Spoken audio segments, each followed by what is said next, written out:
코로나19 감염자가 최근 다시 폭증하고 있는 일본에서 지난주에 국민들을 대상으로 지역 간 이동을 장려하는 여행 지원 정책을 시행해서 논란이 되고 있습니다.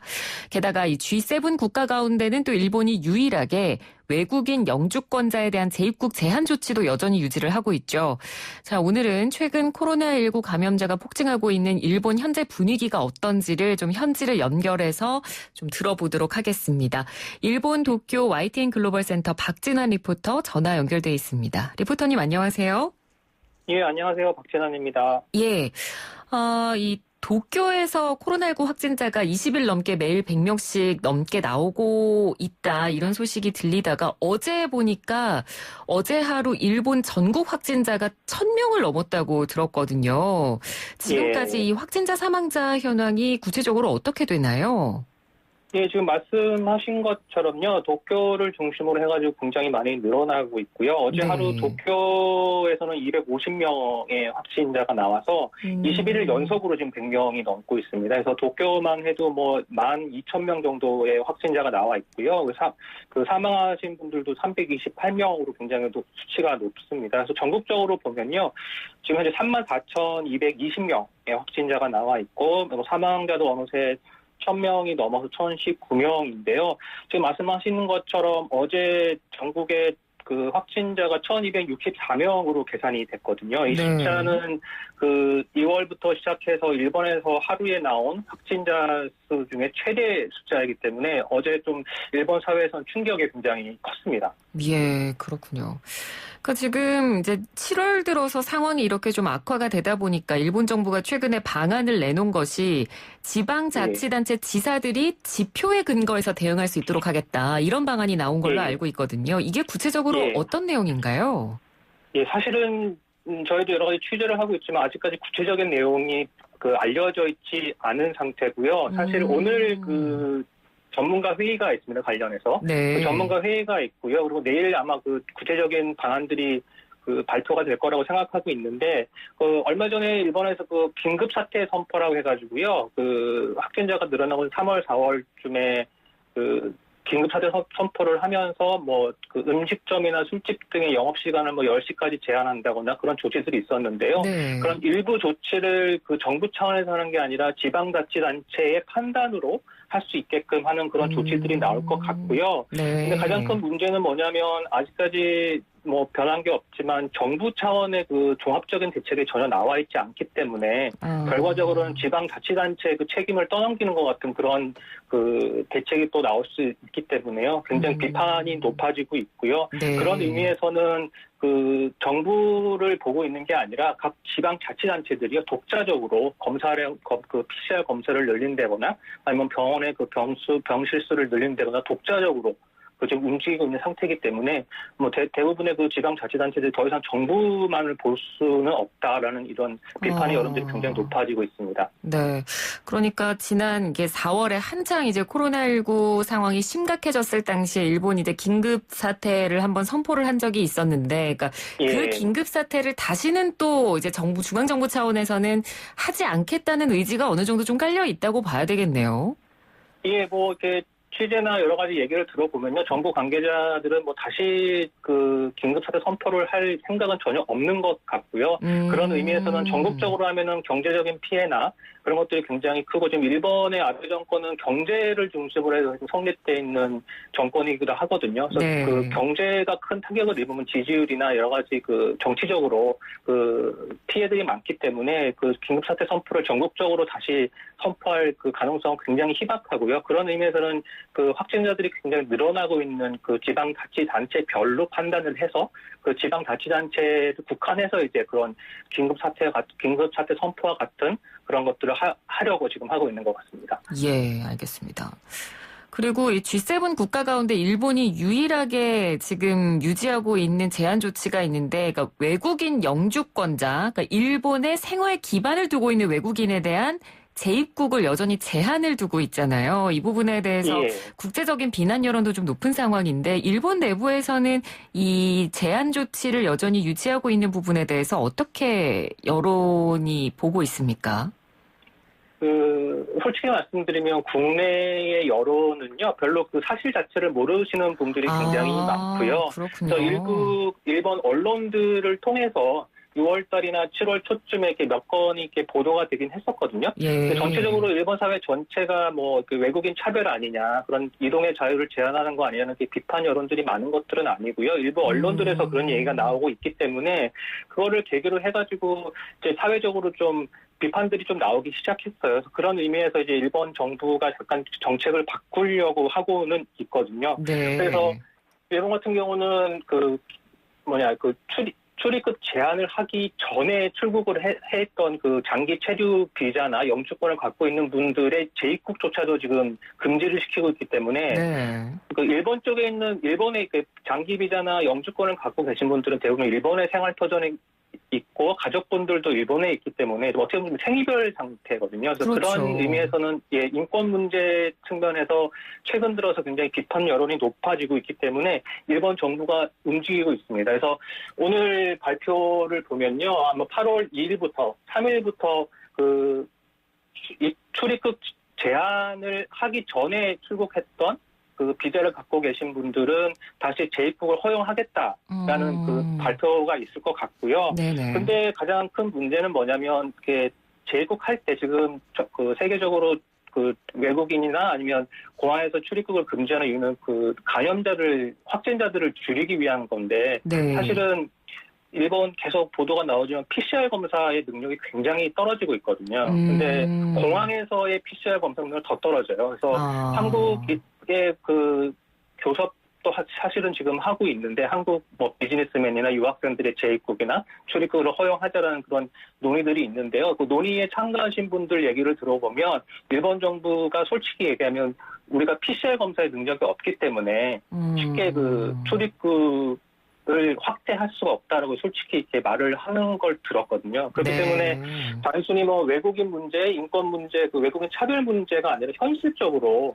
그 일본 국내의 그런 PCR 검사 능력이 굉장히 떨어지고 있기 때문에 확진자가 늘어날 거라는 불안감 때문에 그런 그 좀 완화 조치를 빨리 발표하지 못하고 있는 상황이긴 합니다. 네, 알겠습니다. 그 지금 여러 가지로 확진자도 계속해서 국내에서 늘어나고 있고 말씀해주신 그런 검사 여력 자체도 부족한 상황인데 지난 22일에 여행 장려 정책을 일본 정부에서 내놨어요. 그러니까 좀 지금 논란이 지금 뭐 외부적으로도 내부적으로 굉장히 뜨거운데 일단 구체적으로 이 여행 장려 정책이라는 게 국민들한테 어떤 부분을 어떤 방식으로 지원을 해주는 건가요?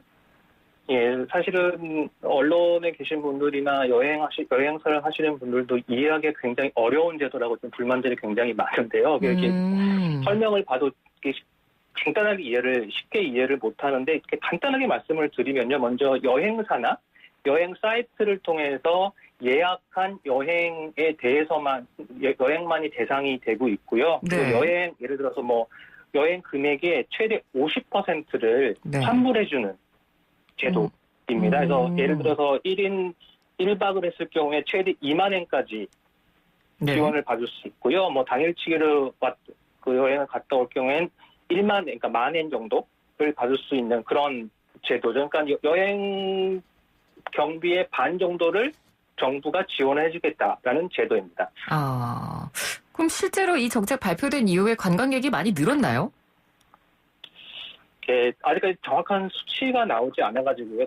지난주 22일부터 이게 제도가 시작이 됐기 때문에 정확한 수치는 나오고 있지는 않는데요. 이제 뭐 유명 관광지나 이런 데서 이제 호텔이나 이런 업종에서 일하시는 분들의 얘기를 들어보면 그 5월달, 6월달보다는 20% 정도 늘어났다라고 말씀하시는 분들도 있고요. 그러니까 실질적으로 그렇게 뭐 눈에 띌 만큼 관광업이 활성화됐다라고 보기에는 아직 이른 것 같습니다. 그 22일에 이 정책이 발표가 됐는데 23일부터가 일본에서 연휴였다고 하던데요. 맞습니까? 예, 맞습니다. 사실은 지금 뭐 다들 잊으셨겠지만 원래 23일부터 도쿄 올림픽이 시작되는 날이었거든요. 그렇군요. 그거를 기념해서 24일을 임시 공휴일, 그러니까 스포츠의 날이라고 공휴일로 정하면서 그러니까 4일이 연휴였어요. 그래서 그 고트 트래블이라는 건 사실은 8월 달부터 시작하기로 예정이 돼 있었는데 그걸 빨리 실시일을 앞당긴 거거든요. 그러니까 어떻게 보면 그 7월 23일부터 연휴에 맞춰서 그 캠페인을 실시를 하기 위한 하나의 그 8월에 있었던 거를 7월 앞당긴 거였죠. 예. 일본도 혹시 지금 여름 휴가철인가요? 사실 한국은 뭐 7월 말 8월 초가 성수기거든요. 일본 여름 휴가철은 예. 어떻습니까? 뭐 한국이랑 시기적으로는 비슷하고요. 대부분 이제 7월 말이 되면 초, 중, 고등학교는 여름방학에 들어가거든요. 그리고 네. 8월 중순에 그 한국으로 말하면 추석이 있기 때문에 7월 말부터 8월 중순까지는 이제 여러 가지 여름 휴가철이라고 보시면 되는데요. 사실은 그 3월, 4월 일본은 그 긴급조치 발표하기 전부터 전 학교를 휴교령을 내렸습니다. 네. 한 달 정도 학교가 쉬었기 때문에 그 수업 일수를 채우기 위해서 사실 8월에 그 초, 중, 고등학생의 여름방학이 일주일 정도밖에 없어요. 원래 한 달 넘게 있어야 되는 여름방학이. 그렇기 때문에 그 오봉이라는 추석 연휴도 그렇고요. 그 지금 확진자가 너무나도 많이 늘어나고 있기 때문에 네. 그 여론조사나 이런 것들을 봐도 올 여름에는 멀리 가지 않겠다. 여행 계획이 없다. 그리고 고토 트래블을 아까 말씀하신 그 제도를 사용할 예정이 없다라고 말씀하신 분들이 뭐 80%까지 있기 때문에 아마 그 한국 같은 그런 여름 방학 그리고 여름 휴가철 것 같은 분위기는 지금 현재로는 아직까지 없습니다. 일본 사회에서는. 그렇군요. 사실 한국 언론에는 이 일본의 고투 트래블 정책, 관광 장려 정책 때문에 일본 내에서 코로나19 확산세가 최근에 다시 심각해지는 거다. 이런 식의 보도들이 좀 많이 나왔었거든요. 그러니까 실제로도 그런가요? 그건 조금 다른 것 같고요. 뭐 다들 아시겠지만 그 코로나 확진자가 나오는 게 대부분 2주 정도 그 증상이 나오는 게 2주 정도 걸린다고 얘기를 하고 있잖아요. 그렇죠. 보통 잠복기를 2주로 보니까요. 예. 그렇죠. 22일부터 시작이 됐기 때문에 실질적으로 그 고토 트래블 여행 장려 정책과 관련한 확진자가 나오는 건 다음 주 후반 정도가 로 예상이 되고 있고요. 네네. 일본 국내에서 전문가들이나 정치하시는 분도 대부분 다음 주 후반에 그 수치를 굉장히 그 관심을 가지고 보고 계시고 그렇기 때문에 지금 현재 확진자가 늘어나고 있는 거는 그 고토 트래블 여행 장려 정책 때문이 아니라요. 사실은 그 이미 그 여러 가지 도시에 코로나가 만연돼 있지 않나라는 불안감이 더 커서 심각한 상황이거든요. 그래서 아마도 사실은 고토 트래블을 하면서 확진자가 더 늘어날 거라는 그런 우려들이 굉장히 많고 비판들이 엄청나게 많았기 때문에 다음 주가 어떻게 보면 가장 큰 어떻게 보면은 그 일본의 코로나의 상황이 어떻게 될지 확실하게 알 수 있는 그런 시점이 될 것 같습니다. 네. 다음 주가 돼봐야 좀 정확하게 판단이 가능할 것 같고요. 그러니까 사실 지금 아베 총리가 지난달 국회 폐회 이후에 40일 넘는 시간 동안 좀 공식적인 자리의 모습을 안 드러내고 있어요. 그러니까 만약에 다음 주에 뭐 관광 장려 정책과 코로나19 확산의 인과관계가 만약에 명확하게 드러나게 되면 아베 총리가 한동안 좀 이 코로나19 관련 정책으로 비난을 받았던 거에 이제 더 비난이 얹혀지는, 그러니까 비난을 피할 수 없을 것 같은 그런 좀 막다른 상황에 놓일 것 같거든요. 일본 내 여론은 관련해서 어떻습니까? 예, 말씀하신 대로고요. 지금 아베 총리가 그 7월 초였나요? 제가 정확하게 기억이 잘 안 나는데 일본의 국회가 이제 폐회를 했습니다. 야당의 반대에도 불구하고 이제 국회를 폐회를 하면서 정치가 지금 완전하게 그 멈춰 있는 상태이면서 따라서 아베 총리도 지금 국민들한테 메시지를 전혀 내놓지 않고 있거든요. 그래서 대부분 이쯤 되면 이렇게 확진자가 급격하게 늘어나면 한 나라의 리더기 때문에 메시지를 내야 되는 거 아니냐라는 이런 여러 가지 말들이 있는데 아직까지 메시지를 내지 않고 있거든요. 그래서 그런 면에서 굉장히 또 불만의 목소리가 높고요. 이미 아시다시피 지지율이 뭐 30%대로 지금 폭락해 있는 상태이기 때문에 예를 들어서 다음 주에 그 확진자가 급격하게 늘어날 경우에는 뭐 책임을 면할 수가 없겠죠. 그러면서 제가 듣기로는 그 확진자 수에 따라서는 다다음 주에 아베 총리의 대국민 회견? 네. 네, 지금 전화 연결이 끊어졌습니다. 저희가 사실 마지막 질문을 드렸었는데 아베 총리의 관련 기자회견이 다음 주에 있을 것으로 예상된다는 이야기까지 해주신 것 같습니다. 여기서 그러면 마무리를 하도록 하고요. 지금까지 일본 도쿄 현지의 YTN 글로벌 센터 박진환 리포터와 이야기를 나눴습니다. 잠시 뒤 2부 이어가겠습니다.